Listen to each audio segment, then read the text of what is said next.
All right, we're ready to jump into the next video here. This is basically, we're going to start getting into setting up your first PLC program. And this video 3 is going to be about understanding inputs, outputs, and addresses, also sometimes referred to as tags. Um, I want to first talk about digital and analog I/O. So what are digital inputs and outputs? Digital inputs are signals that are received by the PLC from external devices. These signals are binary, meaning that they're either on, which is a 1, or off, a 0, and it represents two possible states. Examples would include push buttons, limit switches, proximity sensors, and digital outputs. These are signals sent by the PLC out to external devices. And these signals are also binary, and they're used to control devices such as relays, solenoids, motor starters, or even indicator lights. In the MicroLogix 1100, digital inputs and outputs allow the PLC to interact with the real world by reading input signals and also executing logic to control output devices. So how does it work in the MicroLogix 1100? Also the 1000. Really, this is similar, but in the MicroLogix 1100 in particular, it has 10 digital inputs and 6 digital outputs that are built into its base unit, and those could be expanded out with additional I/O modules if needed. Um, some of the key features on digital inputs, the voltage levels, the digital input so on the MicroLogix 1100, they typically operate on 24-volt DC signals. The input terminals detect the high voltage, which would be 24 volts, as on, and they detect a low voltage, 0 volts, as off. And again, the input devices, those could be push buttons, limit switches, selector switches for like manual control, sensors, photoelectric proc switches, or for automated detection. And then your input terminals, those are labeled. They use this format: I:0.0/1 or I:0.0/1, and etc. And this is where I represents input. I's for input. And then the 0.0 refers to the input slot, which is the base module in this case. And then the /n represents the specific input point number. Just keep in mind, this starts numbering at 0 and not 1 for those specific input point numbers. Some of the key features on digital outputs. The outputs on a MicroLogix 1100, they're typically relay outputs. Sometimes they're also solid state. It depends on the model. There's different revisions models within the MicroLogix 1100 family. And the relay outputs, they can handle AC or DC loads. The solid state outputs, those are for DC only. And some output devices you might control would be things like actuators, like relays, solenoids, and motors. Also, visual or audible indicators, lights, buzzers. Your output terminals, they're going to be labeled like this: O:0.0/0, or like O:0.0/1, and etc. O represents output. The 0.0 refers to the output slot.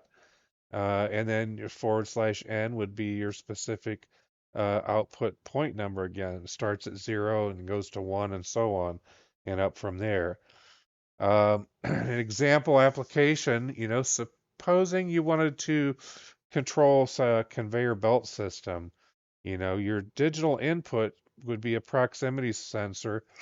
Say it detects when a package is present and sends a signal to the PLC. We're going to use I:0.0/0 in this case. In the logic, the PLC is going to process that signal and determine the conveyor motor should run when it sees that input on. And the digital output, the PLC would, when it sees that input, it's going to send a signal out to the conveyor motor relay, which is going to be output terminal O:0.0/1 to start the motor. just a real simple example.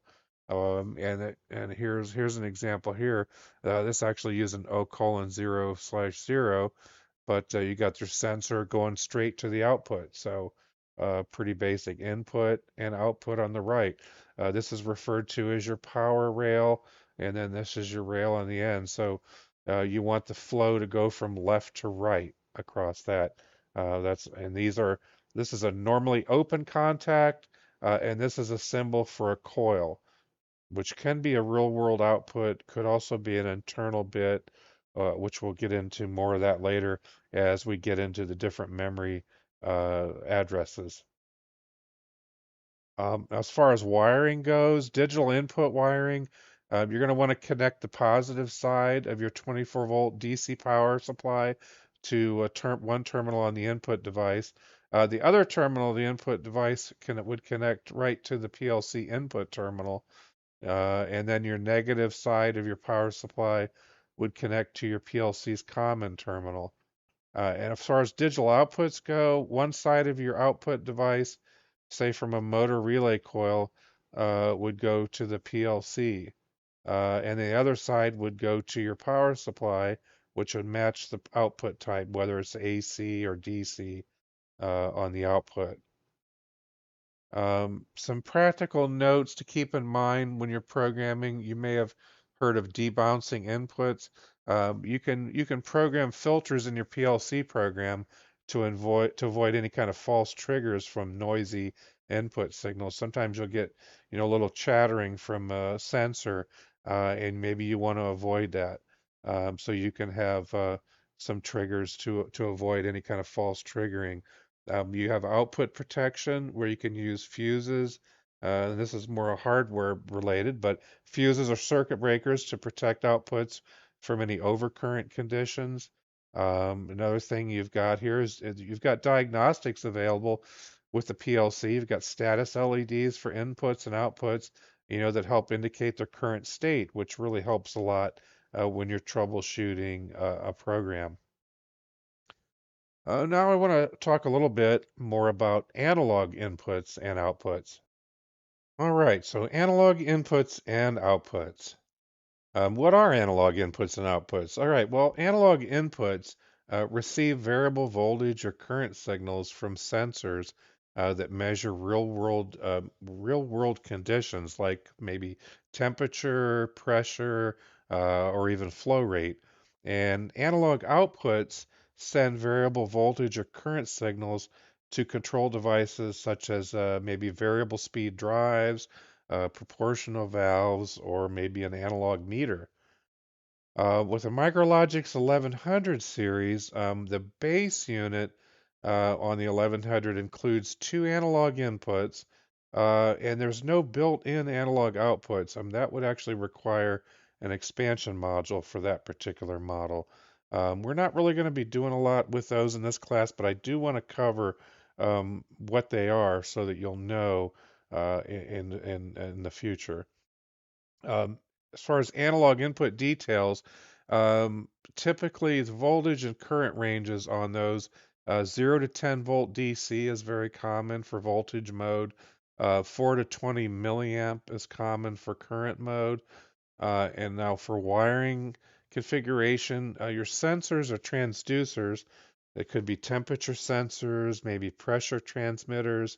They're going to send an analog signal to the PLC input terminals.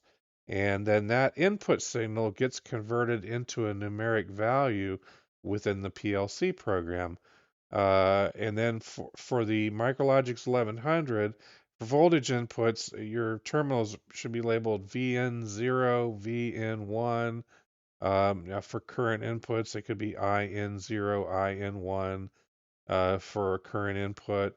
And then you got your analog common, which is the common terminal for analog signals. An example application could be a pressure sensor that would be measuring, let's say, 0 to 100 psi. 0 to 100 psi, and it outputs a 4 to 20 milliamp signal. So at 4 milliamps, we would have 0 psi. If we're reading 20 milliamps, that would represent 100 psi.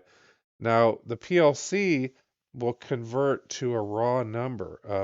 Typically, in this PLC, it uses 12-bit resolution, which means that the internal value that the PLC converts this 4 to 20 milliamp signal to, it's going to have a range of 0 to 4095.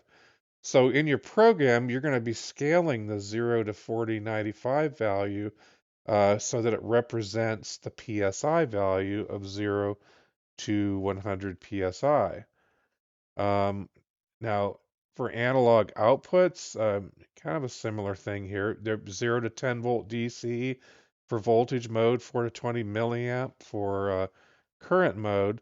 Um, Here, typically these kind of outputs are used for speed control for maybe a variable frequency drive.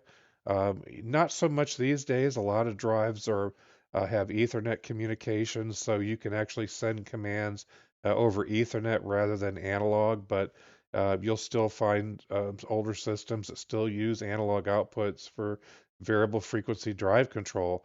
You might need to adjust the position on a proportional valve maybe in a hydraulic system, or sending a control signal to a panel meter for display, an analog panel meter.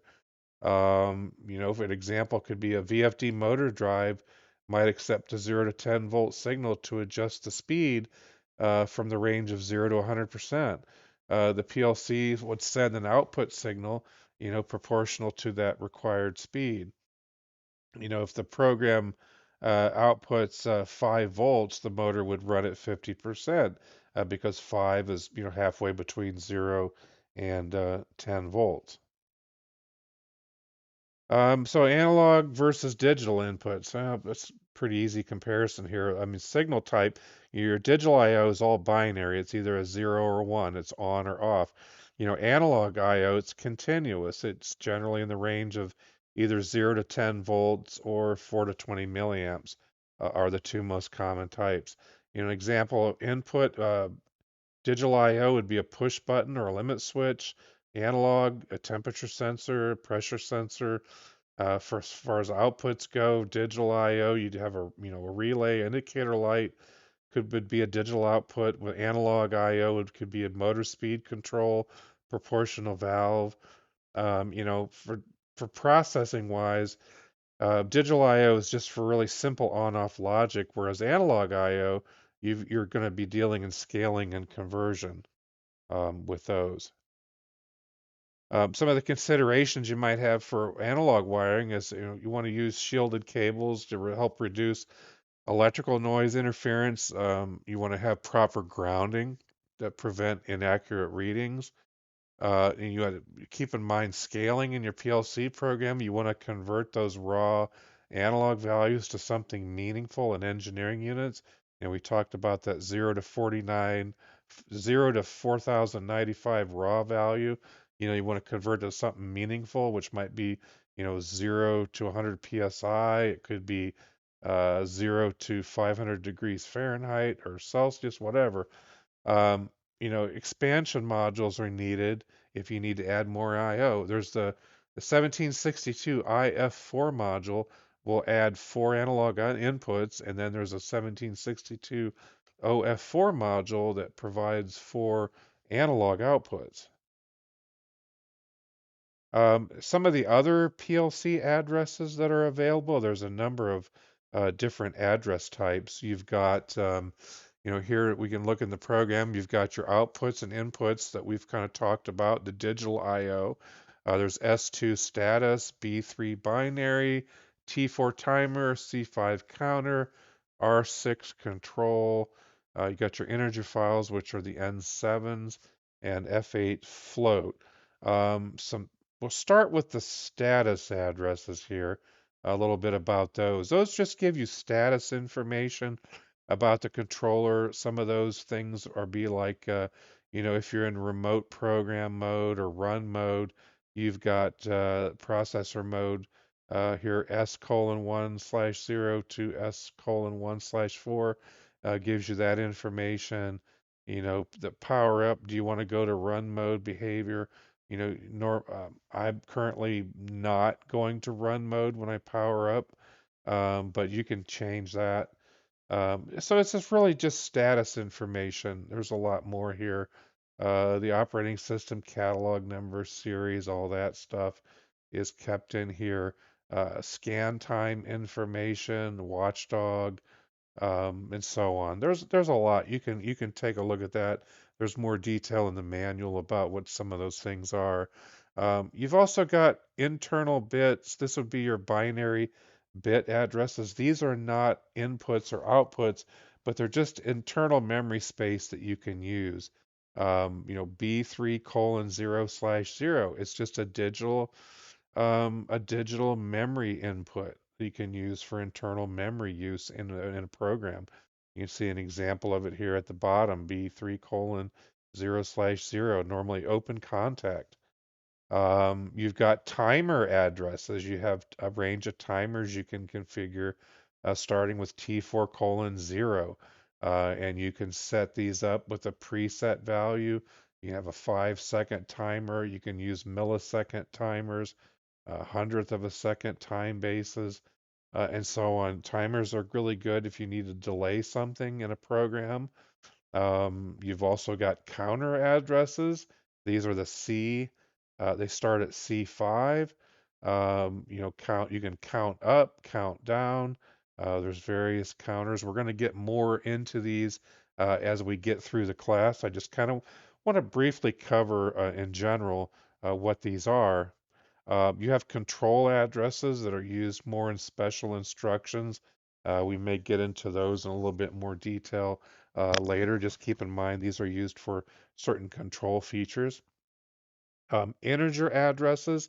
Would be where you might want to store a number or value instead of just a 0 or a 1. These are actually an integer file. So N7 colon 0, you could have maybe a number 500 in there, whatever you want to have when you're dealing with numbers. But keep in mind, these are integers, they're not real values. You do have floating addresses, which will deal in numbers like, 50.5, 100.7, things like that. You do have the floating addresses available, which are at the F8 range. All right, so that's basically just the overview of the basic addresses, and I know that was like a really quick run through, but we're going to get more into detail as we start getting into the instructions and getting more into the programming of the logic.